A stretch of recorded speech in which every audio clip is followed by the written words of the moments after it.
Hello. Because her salary was catastrophically insufficient. One could say that every penny mattered. Ursula kept that in mind and didn't allow any unnecessary expenses. However, she couldn't deny her children the occasional treat, as they weren't to blame for their financially disadvantaged family. With a brisk pace, she walked towards the checkout, unaware of what awaited her there.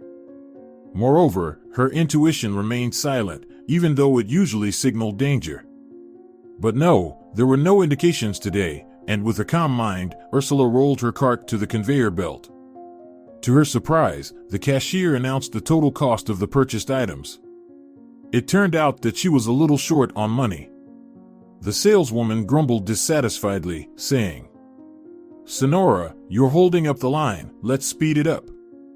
Behind Ursula, a few people had indeed gathered, and almost everyone was staring at her, except for one elderly man.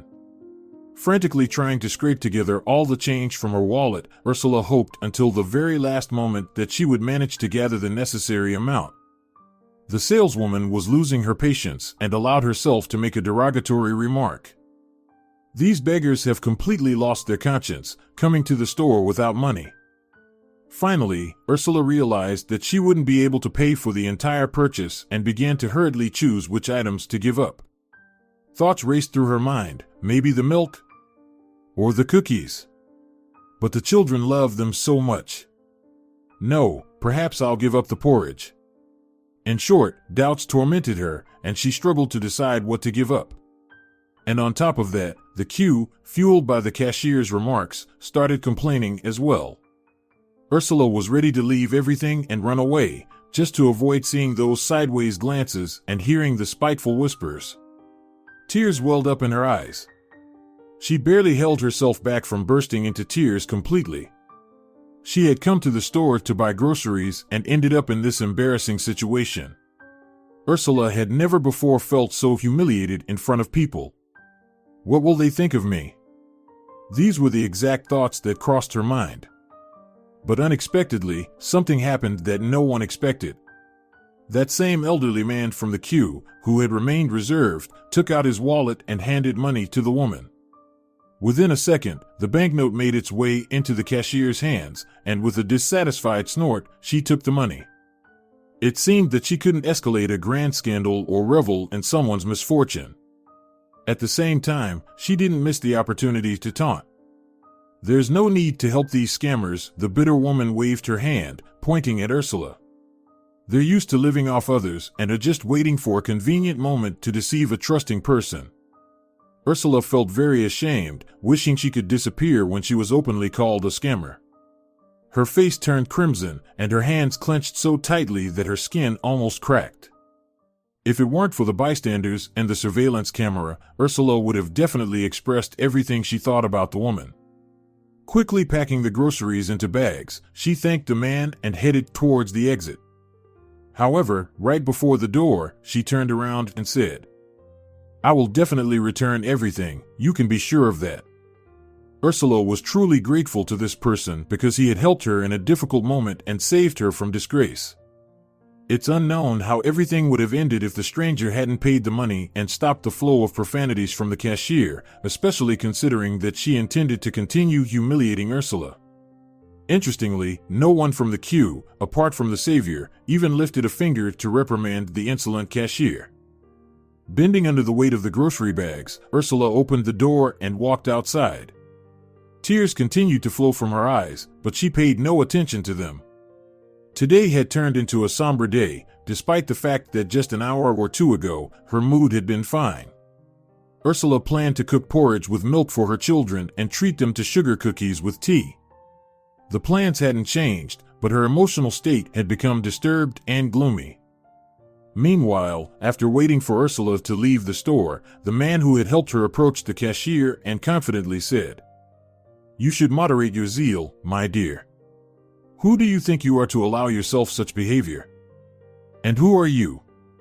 The cashier retorted, "I know that you're new to this store and you don't know yet that I'm the owner of the supermarket chain, and this store is mine as well.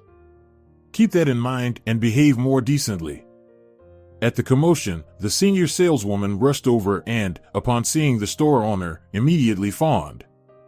Oh, Senor Lopez, you're unexpectedly here today. We thought you were on a business trip. I had to come back to check on my property, the owner replied angrily. And then something like this happens, it's absolutely unacceptable. What happened, Senor Lopez? The senior saleswoman asked, putting on an innocent face. Well, Aglaya, your protégé insulted the customers, the owner pointed at her with his hand. And what's even more offensive, she didn't have enough money to pay for her purchases, and she was willing to leave some items behind. However, the cashier didn't want to wait or was in a rush somewhere, I don't know exactly, and she started calling her indecent names in front of everyone. Elisa, how dare you? I'm sorry, Aglaya, and you, Senor Lopez, Elisa said, lowering her head in guilt. I won't do it again, I promise. She was just holding up the line, and I had to hurry her. Watch yourself, or you'll be swiftly fired, the senior cashier threatened her. Well, that's enough for now, we'll forgive her this time, Alberto intervened. But make sure this doesn't happen again. I won't allow customers to be humiliated in my stores. And convey this message to the rest of the staff, so I won't have to abruptly dismiss anyone. Yes, I understand, Aglaya responded. I will print out a memo right away and distribute it to all the employees. Just please don't fire her, let that be the last resort. Fine, but it's under your responsibility, Alberto warned her with a pointed finger. In the queue, whispers and surprised expressions immediately spread. It seemed like the cashier had taken out her aggression on a regular customer, which often happens in other stores, but the owner stood up for her. It was nonsense, of course. No one expected him to do that.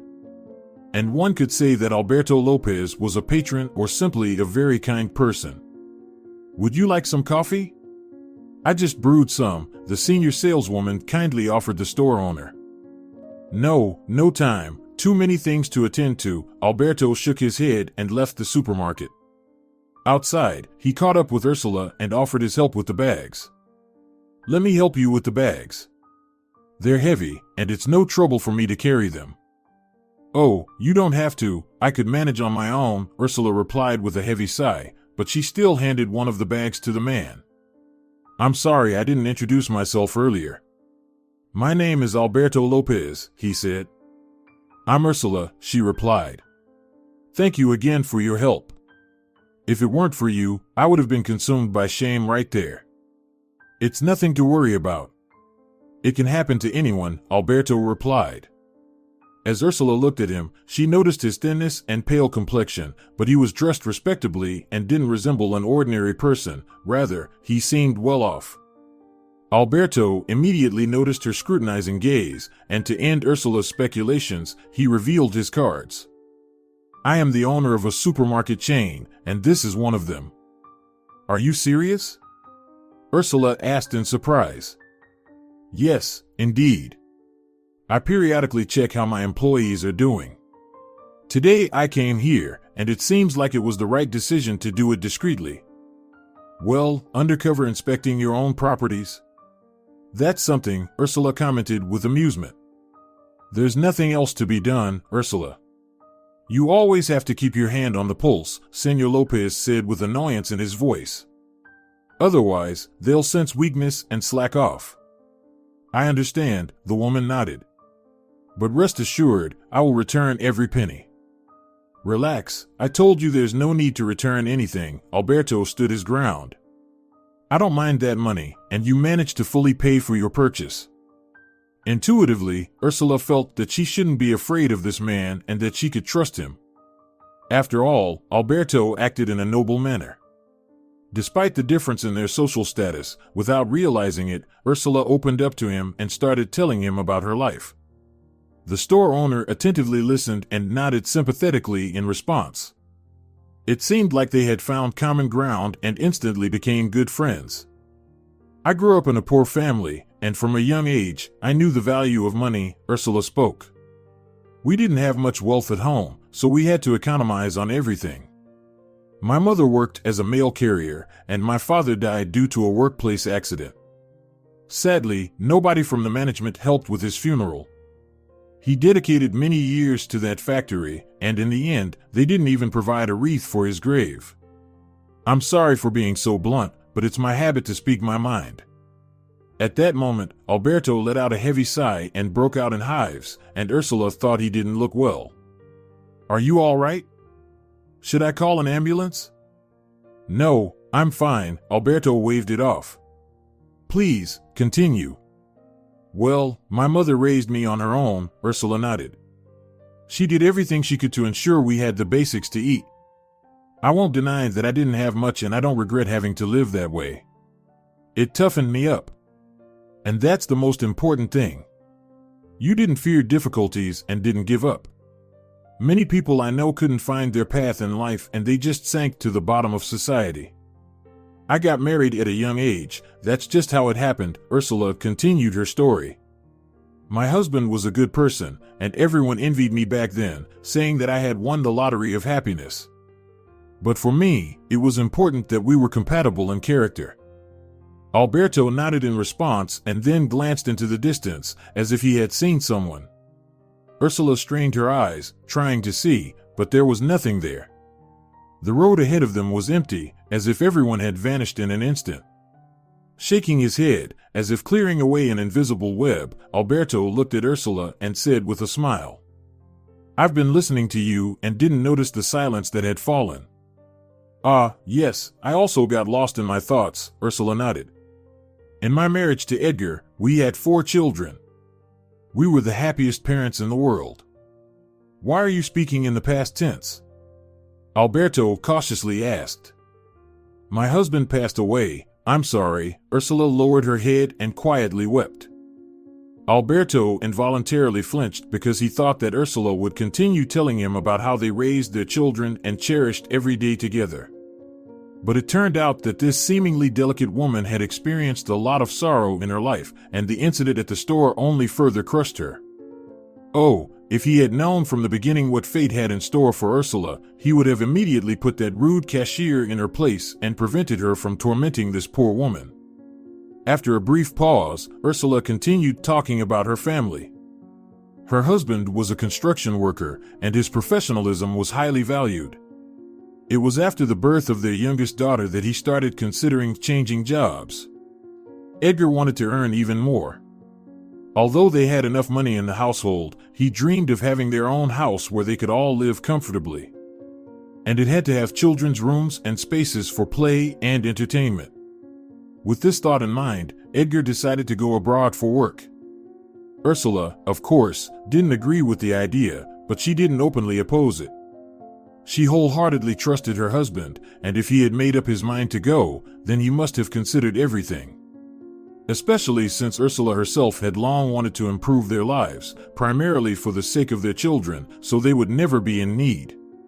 With his wife's support, Edgar set off on his journey, believing that success awaited him. Anxious waiting lasted for 2 months. Ursula called her husband almost every day to inquire about his well-being. At first, he would answer immediately, but then he would do it only when he had free time. It was during this time that Ursula's heart began to fill with unhealthy concerns, not about infidelity, but about his well-being. She never doubted Edgar's faithfulness, especially since he gave her no reason to. And then, unexpectedly, news came that her husband had died in a car accident. Edgar's supervisor reported that he had taken a couple of weeks of leave to visit his family but didn't wait for the company's transportation and decided to hitchhike.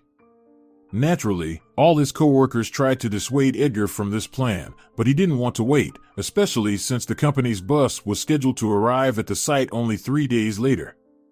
Ursula's husband didn't want to waste precious time, and that became his fatal mistake because halfway through the journey, the driver of the lorry he was hitchhiking with lost control on a turn, and the lorry plunged into a river at high speed. The long-haul driver died on the spot, without regaining consciousness, and Edgar's body was never found. Despite several days of search and rescue efforts, they couldn't locate him. It was as if Ursula's husband had vanished into thin air. Eventually, the search was called off, assuming that Edgar had perished and his body was swept away by the swift current. In such a situation, it was impossible to find the body. This final information was relayed to Ursula. In the end, she had to come to terms with the fact that she was now a widow with 4 children on her hands. It was difficult, of course, to come to this realization, but apparently that was how fate had decided. Ursula spent several days crying nonstop, and despite the efforts of her family and loved ones to console her, nothing seemed to work. All she could do was observe her emotional torment and pray to God that she wouldn't lose her sanity. Due to the fact that his body was never found, Ursula had to bury an empty coffin with her husband's belongings. She placed new clothes, which Edgar hadn't worn yet, inside. It was a magnificent suit that he had planned to wear to greet guests at his anniversary celebration. She also included his black leather shoes. Edgar loved classic style and appreciated its elegance. Ursula didn't hesitate to part with these items as a way to pay tribute and bid farewell to her husband. She wanted him to remain the most beautiful memory. About a year had passed since then, and Ursula seemed to have somewhat adapted to the fact that her husband was no longer by her side. Even the children no longer bothered their mother, asking "Where's Dad?" In the beginning, they would have tantrums, demanding to meet him because it was not easy for them to understand that he was in heaven. And only recently did the children stop pestering their mother, fully realizing the loss of their father. Ursula emotionally recounted all of this to Alberto Lopez. It felt as if she had been bottling it up inside her for a long time, and now it all came pouring out. At the same time, the store owner didn't rush to interject with his own remarks. He walked beside her, lost in thought. Ursula even felt that Alberto was in a different dimension at that moment. The skin on his face was so taut that all the vessels and capillaries were visible. Regardless of what people say, even wealthy individuals were not devoid of compassion. Apparently, Alberto was so deeply moved by this story that he mentally visualized it, to the point that he didn't even notice when Ursula took a photo of her husband out of her sweater pocket. "Here, this is my Edgar," she said, pointing at him through her tears. Taking the photo from her hands, Alberto studied it for several minutes, as if searching for something familiar. In the picture, Edgar was smiling, as happy people usually do, and he had no reason not to be. Children, a home, a loving wife, everything surrounded him abundantly. The photo captured him in full height, with well-defined features of a contented person. "I sympathize with you, Ursula," Alberto finally spoke after a long silence. "It's a great tragedy for a family when a loved one is lost." "Yes, thank you for your sympathy," Ursula nodded. "Time heals, as we say." "Perhaps, but not everyone manages that," Alberto replied with sadness in his voice. "By the way, if you want, I can help in the search for your husband." "But the rescuers didn't find anything," she answered with doubt in her voice, "and it's unlikely that you'll succeed." "I'll give it a try, maybe we can at least locate his body," Alberto insisted. "Who knows, maybe someone saw something or has some information." "I would be grateful to you," Ursula said. "You've already done me a great kindness, I don't know how to thank you." "It's not necessary, I genuinely want to help," Alberto replied, winking with his left eye. However, Ursula immediately sensed that he reacted somewhat hesitantly to her words about time healing, and to cut to the chase, she decided to ask, "Did your family also experience some sorrow?" "Well, how should I put it?" Alberto began, but Ursula interrupted him for a moment. "Here, we've arrived, this is where I live," she pointed to the old 4-story house. "Let's sit on the bench, and you can tell me." "All right, if you're not in a hurry," Alberto nodded. "I've also had a difficult life, so I understand you better than anyone else. My only and beloved son, Fabian, died while on a mission in one of the hotspots. For obvious reasons, I can't disclose where exactly." "Yes, of course. I had such dreams of having grandchildren, that's why I cherished my son," Alberto continued. "We went fishing and hunting together, spent time at the country house, enjoying nature. What else was needed for happiness?" At this point, he paused and looked at the clouds. He ran his hand over his face, as if wiping away water, and said, "I never got to have grandchildren, my son didn't make me happy. 6 months after his death, my wife Nora passed away. Her heart couldn't bear it. The doctors couldn't do anything and just recorded her death. And all of this happened before my eyes. I felt as if I had fallen into a dark pit. My wife and son left me alone, perhaps to live and suffer. Don't say that, they didn't do it on purpose, Ursula tried to reassure him. Yes, as you can see, even the wealthy cry, Alberto wiped away his tears and concluded. You surprised me, you know, Ursula unexpectedly said. How so? I would have never thought that a wealthy person could easily send their own son to serve in a hotspot and defend the interests of their homeland. I believe it's normal, Alberto replied. Every man should be a patriot of their country. Besides, my son made his own choice, I didn't insist. My wife and I offered him a career in our company, but he refused.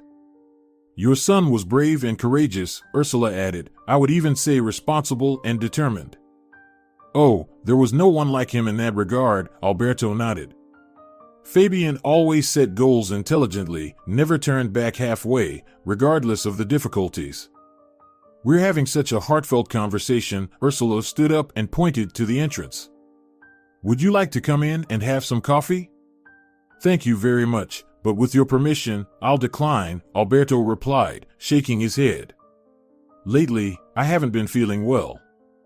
Doctors keep talking about some tumor and insist on surgery, but like a little boy, I keep putting it off. You're doing it in vain. I noticed your paleness right away, Ursula shook her head. Medicine is advanced nowadays, you shouldn't be afraid of it.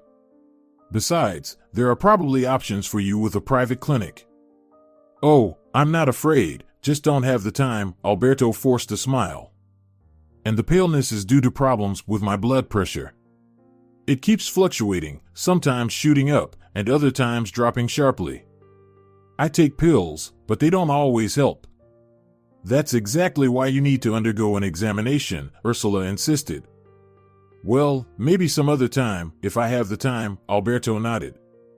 As for your husband, I'll try to find out something. It's so pity you declined the coffee, Ursula said. I'll be waiting for news. After that, they exchanged phone numbers and said their goodbyes. Alberto Lopez was indeed sick, but he always postponed treatment.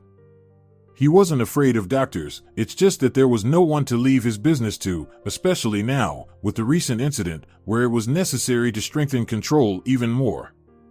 After all, employees could easily take advantage and slack off. He couldn't allow that because it would mean admitting his own weakness. To start the search, Alberto needed the services of a detective. One of them was Leonardo Diaz. Before retiring, he worked as a senior investigator in the homicide division. Alberto planned to meet with him without delay, unlike his own illness, which he kept putting off. Within 40 minutes, he arrived at the location and looked up at the windows of the third floor. It was where the detective lived, someone with whom Alberto had close ties in his youth. Leonardo, as a young investigator, was involved in solving the murder of a young boy. Alberto was a suspect because traces of blood and the victim's fingerprints were found in his house. But it was soon revealed that he had been framed, and it was Diaz who proved it. He himself tracked down the killer and made the arrest. The young investigator was rewarded and promoted in rank. Later, Leonardo built a career and became a senior investigator. Just before retiring, he had the opportunity to work as the department chief for 6 months. Opening the door after the third ring, Leonardo greeted Alberto with a wide smile and said, Alberto, it's been a while since we last saw each other. Embracing his guest, he ushered him inside the apartment and immediately led him to the kitchen. Let's have a drink to celebrate the reunion. I won't refuse, Leonardo, Alberto patted him on the shoulder. We've been seeing each other less frequently lately. I got fully immersed in my business, and you're always busy, Alberto replied, spreading his arms. That's why we don't meet as often as before. Good thing we still remember each other's addresses. That's true, means our brains are still working, Leonardo nodded. Well, let's drink. After emptying their glasses, they enjoyed a salad and slices of ham that the detective had thoughtfully taken from the refrigerator. It's worth noting that his apartment was in perfect order. Every object and item had its designated place. Even during his time as an investigator, Leonardo had developed an iron discipline, which he continued to uphold, despite his wealth that could afford him a helper. "You know, Leonardo, I didn't come to you for no reason," Alberto Lopez said, pushing the salad plate away from himself.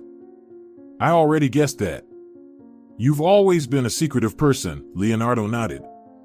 "Sometimes I had to pry every word out of you. And after your son's death, you became even more closed off." "You should know that it's a sore subject for me," Alberto replied with frustration in his voice. "Sorry, I got carried away in the wrong direction," Leonardo waved his hands. "What happened to you? Tell me." "I need your help as a detective," Alberto answered. "I know that you've earned more in this field than in the police." "Oh, really? So Investigator Diaz is not in fashion nowadays?" Leonardo joked. "Why would that be? Your skills have always been highly regarded. But this time, I need a detective. Believe me, I came to you with a good offer that will be hard to refuse." "Well, all right, I'm listening attentively. Go ahead and present it, preferably with detailed specifics." "Today, I met a good woman named Ursula. We started talking, and she told me the story of her husband's death. He was returning home hitchhiking when the driver of a trailer lost control, and it happened.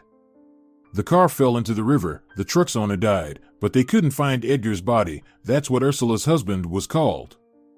"Alberto, have you found yourself a life companion and want to get rid of the competition?" Leonardo joked again. "I appreciate your sense of humor, but Nora is still in my heart," Alberto replied reproachfully. "I'm sorry, it was a failed joke. Continue." "So, she buried an empty coffin with her husband's belongings," Alberto continued. "But I have doubts that he died." "Why do you think so?" the detective asked. "If, as you said, the car fell into the river, there's a high probability that he simply crashed, the current carried away his body, and wild animals might have eaten it." "I also thought about that," Alberto nodded. "Nevertheless, I'm asking you to take on this case. What do you say? Can you find him? At least his body, so Ursula can give her husband a dignified burial." "Well, I can't guarantee anything," Leonardo shrugged. "But I'll do everything in my power. Don't be offended if there's no positive outcome." "Of course. I understand it all," Alberto agreed. "It's a challenging case, traveling far, and there's no guarantee of finding anything. By the way, where did the accident happen?" "Let me write down all the information Ursula gave me on a piece of paper," Alberto said, taking out a notepad from his inner pocket. He jotted down the sparse details he had at that moment. "It's not much, but it's something," Leonardo said, looking at the notes.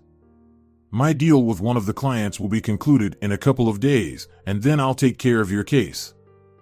Just don't delay, Leonardo." "I promised Ursula." "Of course, I've never let you down," the detective replied. "Maybe another drink?"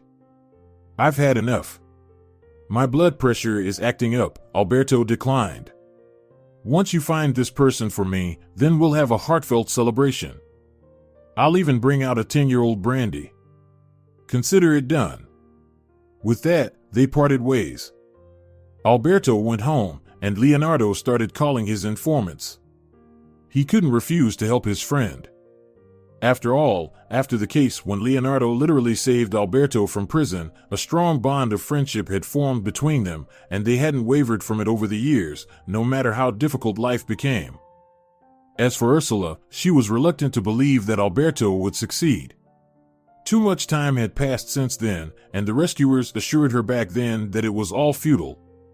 Moreover, no one from the street had ever offered such assistance before, and suddenly, the owner of a supermarket chain took up the search.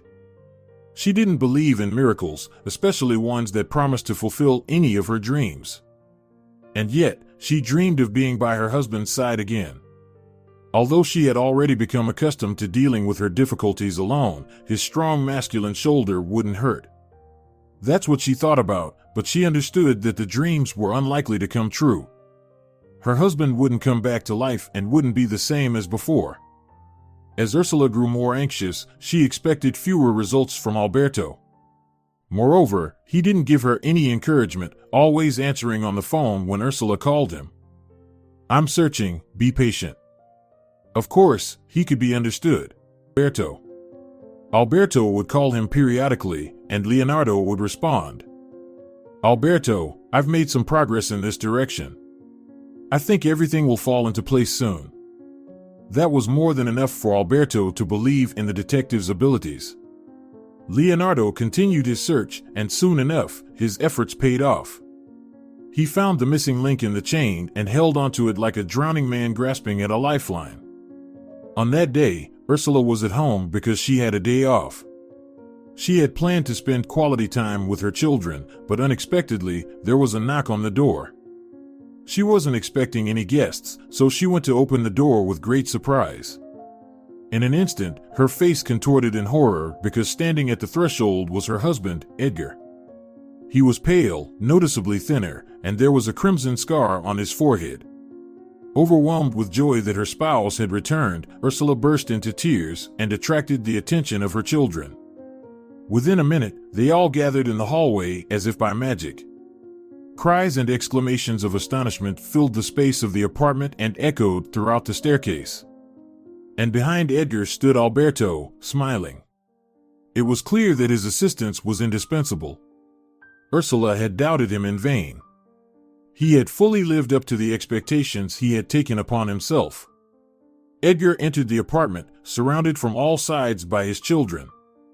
For an hour, they didn't give him a moment's rest, hugging him and crying, but Ursula was the most overwhelmed. She couldn't believe her eyes that her husband was alive. She pinched herself twice, thinking she was dreaming, but everything was happening for real. Edgar even tried to talk to her about something. However, it didn't go very well for him, most likely due to stress and excitement. Finally, Alberto took charge of the situation and loudly stated, "I think it's time to clarify some things. What do you think, Edgar?" "Yes, it's time." "Too much time has passed," he nodded. Edgar began his story by thanking everyone who had saved him and participated in the search. The tragic event occurred in the evening when he was on his way to meet his family. Edgar was in such a hurry that he unintentionally urged the driver to speed up, and the driver politely complied without thinking about the consequences. They were on a winding road with sharp turns. And it was precisely on one of those turns that the car spun out of control. In an instant, the truck veered off the road and, due to momentum, rolled down towards the river. They didn't even have time to react because the speed affected the intensity of the impact. As a result, Edgar's head struck a rock, and the current carried him along the riverbed. Perhaps he would have kept floating until he drowned or was eaten by wild animals. However, Edgar was lucky as he was found by some vagabonds. They had settled in the woods and made a living by fishing. When they stumbled upon his body, they initially thought he was a corpse, but upon pulling him out of the water, they realized he was alive, just unconscious. The vagabonds took Edgar and brought him to their makeshift hut. He spent a month there in a delirious state, constantly calling out to people. No one could make sense of what he was saying as he whispered, barely uttering words. Edgar was in a state of confusion, unaware of what was happening around him. Occasionally, he would open his eyes, only to drift back into oblivion. Interestingly, the vagabonds didn't abandon him, they continued to take care of him. It was as if Edgar had been given a second chance at life. Gradually, he started to regain his senses, but couldn't remember anything that connected him to his past life. Edgar struggled to piece together the facts, the timing, and the events, but he couldn't make anything out of it. Out of frustration, he nearly took his own life, but the vagabonds managed to intervene just in time. They gave him a temporary name since he couldn't remember his own. Thus, Edgar became Reuben. He started to help his rescuers catch fish to sustain himself because he couldn't just lie in the hut and stare at the ceiling. Besides, he hoped that by doing so, he would eventually recall his past and find his way back home. Edgar understood that this place wasn't where he was meant to be. Time passed, but clear thoughts about his past didn't come to him. Then, Edgar decided to turn to the police. However, he didn't have any identification documents with him. Most likely, they had fallen out during the accident, making it impossible for him to prove his identity. Nevertheless, Edgar took the risk and attempted to explain himself to the police. They listened to him but only laughed. Every day, they dealt with vagabonds and homeless people, and Edgar was no exception. Failing to receive any help from law enforcement, he returned to the hut with a heavy heart. Edgar even contemplated leaving, going wherever his eyes could take him, but the vagabonds brought him back to his senses and prevented him from making rash decisions. He stayed. However, help soon came from an unexpected source. Edgar couldn't believe his luck when strange people approached him and presented facts from his past life. He listened for a whole hour to what he had longed to remember. Then, the detective intervened and explained the purpose of his visit. Leonardo carefully prepared Edgar for the rehabilitation process, as it was necessary to restore his memory and bring him back to a stable condition. Upon learning about the search results, Alberto personally financed Edgar's treatment. He was the first to visit him at the clinic. "How are you feeling?" "Better, but still a bit nauseous," Edgar replied. "It happens, it will pass. The main thing is to regain your strength," reassured Alberto Lopez. "Are you sure this will help?" Edgar scanned the room. "Of course, the best doctors in the region work here," nodded Alberto Lopez and wished him a speedy recovery. At the clinic, Edgar received assistance in dealing with the negative effects of amnesia. He slowly remembered a significant portion of the events from his past life and was delighted to discover that he had a wife and 4 children. Edgar even shed tears when Senor Lopez visited him once again. "You understand how fortunate it is to have a family," he said. "Yes, that's absolutely true, and they are eagerly waiting for you," Alberto replied, patting him on the shoulder. "I can't wait for the therapy to be over so I can go home," Edgar lamented. "Just a little more to go, hang in there," Alberto assured him. After some time, Edgar was discharged from the hospital. He was overjoyed and practically ran out of the medical facility. Alberto took him to his place to finalize his preparations. First and foremost, Edgar was dressed in new clothes as he needed to appear somewhat presentable before returning home. And so, he found himself at the doorstep of his apartment, albeit a bit pale and thinner. Upon hearing her husband's story, Ursula burst into bitter tears. "I had already buried you," she confessed. "Forgive me, my love, I'm so ashamed." "Don't blame yourself, you didn't know anything," Edgar tried to console her. "We must say thank you to Senor Lopez for organizing the search for me." "We are so grateful to you," Ursula turned to him. "We will be indebted to you for life." "Stop it, no debts needed," Alberto reprimanded her. "It's enough that you allow me to help your family." "It's divine providence," Ursula pleaded. "I never imagined that there are such kind-hearted people in the world." From that day on, Alberto Lopez took Ursula and Edgar's family under his wing. He decided not to leave people who had gone through such trials and distress. After Edgar fully recovered, Alberto arranged for him to work as a distributor. Edgar was in charge of supplying various goods to stores. He enjoyed his work because he finally reintegrated into normal society. At the same time, without even realizing it, Alberto became like a beloved grandfather to Ursula and Edgar's children. He visited them so often that they considered him part of the family, especially the youngest daughter. The girl would light up when Alberto appeared in their home. However, one day, Alberto fell ill and was urgently admitted to the hospital. He initially refused, but the doctors insisted. They reminded him of a tumor that had supposedly been detected during an examination. With no other options, Alberto agreed, especially since he had been feeling worse lately. Ursula grew deeply worried and visited him almost every day. Edgar also visited Old Man and reassured him that everything would be fine, or at least, that's what he wanted to believe. Alberto remained hopeful, especially because he had people who genuinely loved him by his side. However, after a few days, Alberto's condition worsened, and the doctors decided that a blood transfusion was necessary. However, it turned out that Alberto had a rare blood type and none of his relatives matched. The situation was critical as time was running out, possibly minutes. Unexpectedly, information surfaced that there was one donor available. The news came from the clinic where Edgar was undergoing his rehabilitation therapy. Alberto was perplexed but gave his approval for the procedure.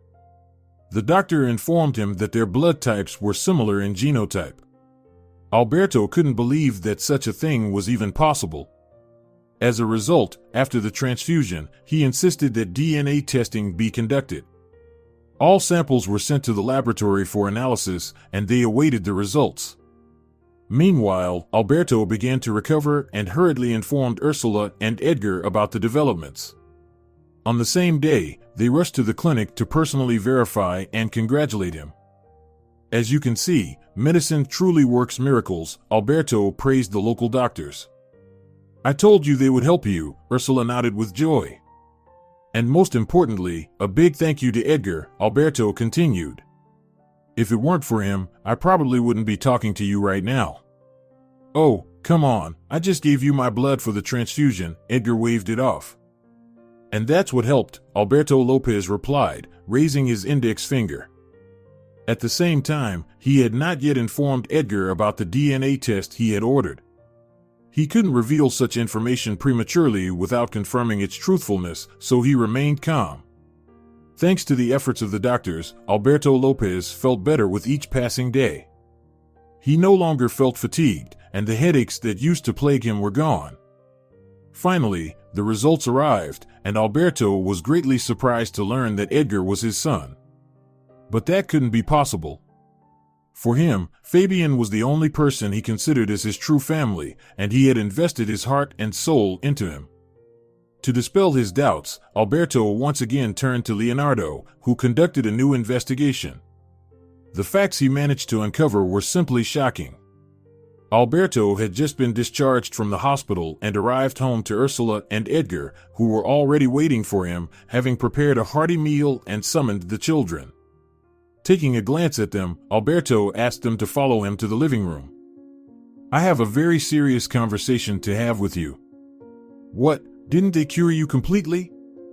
Ursula asked anxiously. No, everything's fine with that, Alberto shook his head. They did a great job, even better than expected. But I came to share some different information. We're listening attentively, Edgar said. How can I put this right? Alberto hesitated, but it seems that you, Edgar, are my son.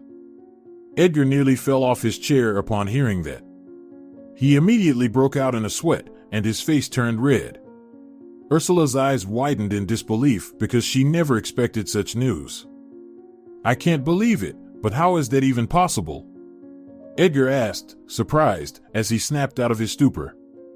I couldn't believe it at first, but then I reread everything and convinced myself that it's true, Alberto replied and handed Edgar the document with the DNA test results.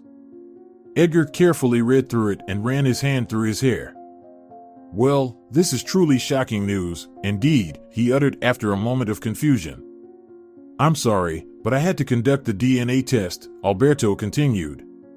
The thing is, after the donor was found in you, they informed me that our blood types were similar. I didn't believe it, and that's when the doctors provided evidence. After the procedure was completed, I contacted the laboratory. I still don't understand how this could have happened, though, Ursula interjected. We'll find out soon enough, Alberto replied. I asked our detective to gather all the information regarding the birth of my son. A couple of hours later, the doorbell rang once again. It was Leonardo. Good day, he greeted everyone cheerfully and began to deliver the information. It turned out that there was a fire in the maternity ward where Alberto's wife was staying. However, Alberto only learned about it upon returning from a business trip. He was assured that his wife was unharmed and that everything was fine, but he was also informed about the birth of a son. Initially, it seemed like an incident that could be considered resolved. However, no one could have anticipated that the children would be mixed up due to the carelessness of the medical staff. Amidst the chaos of the fire, all the babies were moved to one room. In an unfortunate turn of events, the tags indicating Alberto's son and another boy got lost. When the fire was contained, everything was returned to its place, albeit with mistakes. The children were essentially switched, and Alberto's wife was handed someone else's baby. Leonardo finished his story and looked at his grateful audience.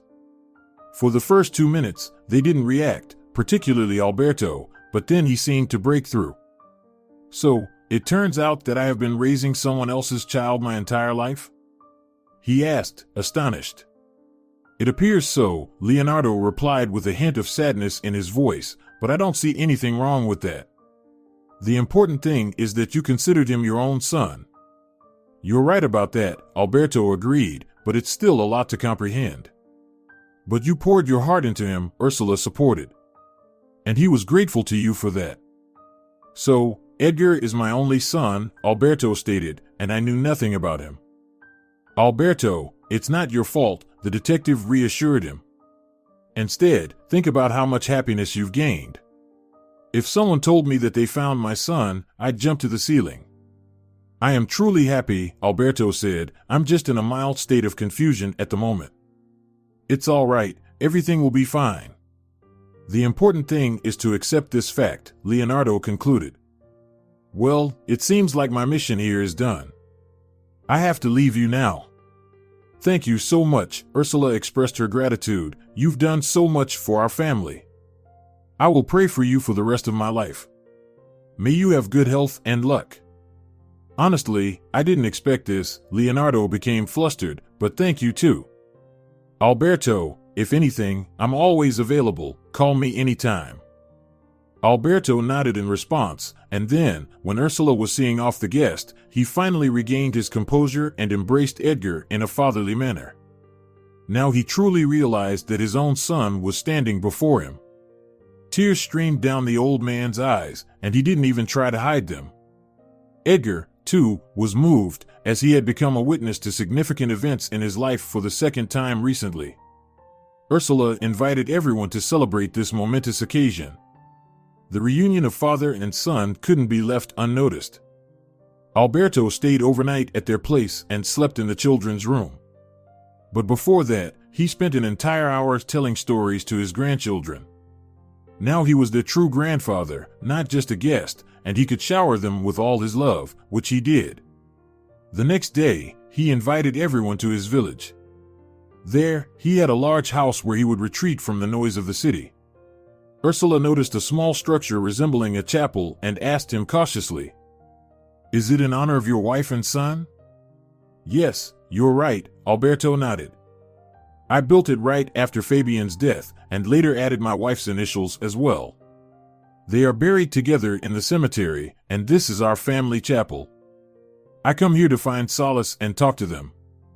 "I understand. I won't disturb you." Ursula left him alone and asked the children not to bother their grandfather for now. Meanwhile, as he looked at his father standing by the chapel, Edgar also approached, removed his headgear, and crossed himself. They stood silently for a few minutes, each lost in their own thoughts. Wiping his face and turning to his son, Alberto said, "I hope I won't lose you again." "That won't happen, Dad," Edgar replied and hugged his father tightly. Ursula observed this scene from a distance and rejoiced inwardly, as fate had returned her husband to her alive and had even given her a father-in-law. It seemed like these events were not supposed to happen in her life at all. They spent several days in the countryside, relaxing, bonding, and having fun. Meanwhile, Alberto decided to make Edgar his business partner and, in order not to waste any more time while he was still alive, sent him to an accelerated course on economic literacy. At first, Edgar was reluctant, but under pressure from his wife, he agreed, especially considering the promising prospects it offered. Alberto confessed to himself, "I'm not immortal, and I need a successor. There's no one else to pass on the business to. I actually thought everything would be lost after my death." "Why do you think that way?" "Things are going well, after all," Edgar said. "It only seems that way," Alberto waved his hand. "In reality, I've had one foot in the afterlife for a long time. Nora and Fabian are waiting for me there. I see them in my dreams every night." All right, Dad, we have a deal. I'll try to grasp the intricacies of the business, and you promise me that you'll let go of those thoughts, Edgar said. During the courses, Edgar absorbed all the information the instructors provided, took meticulous notes, and practiced his skills, realizing that in the future, he wouldn't have anyone to guide him. Edgar was preparing himself for any difficulties that may lie ahead. Alberto didn't overlook his grandchildren either. He created the most favorable and comfortable conditions for them because he had confessed to Ursula that he wanted grandchildren. Fabian didn't have the chance to give him that, but at least Edgar brought him 4 grandchildren. Alberto spent time with them almost every day, showering them with his care. Eventually, he decided that fresh air was much healthier and moved the family to that countryside house. Essentially, it became their own property because Alberto made it clear that all his possessions would be passed on to them. He waited until his son fully immersed himself in the business and then handed over the reins of power to him. All these years, Alberto had been spinning like a squirrel in a wheel. It was time to give way to the young ones and let them show what they were capable of. Edgar proudly accepted this gift and promised that the stores would flourish under his leadership. He had already taken the first steps. However, there were still many challenges ahead. Over time, the Alberto supermarket chain claimed leading positions in the city, and its reputation spread to the region and even at the federal level.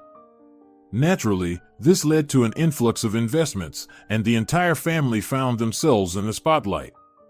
After some time had passed and the passion subsided, Edgar sincerely confessed to his wife. "I never thought that recovering my memory would lead to such consequences. I didn't expect our lives to change so dramatically either," Ursula replied. Having handed the business over to his son, Alberto Lopez fully dedicated himself to his grandchildren. He moved into the countryside house and spent all his free time with them. And they were delighted to have their grandpa's company because he loved telling interesting life stories. If you're enjoying it as well, leave a like and subscribe to the channel.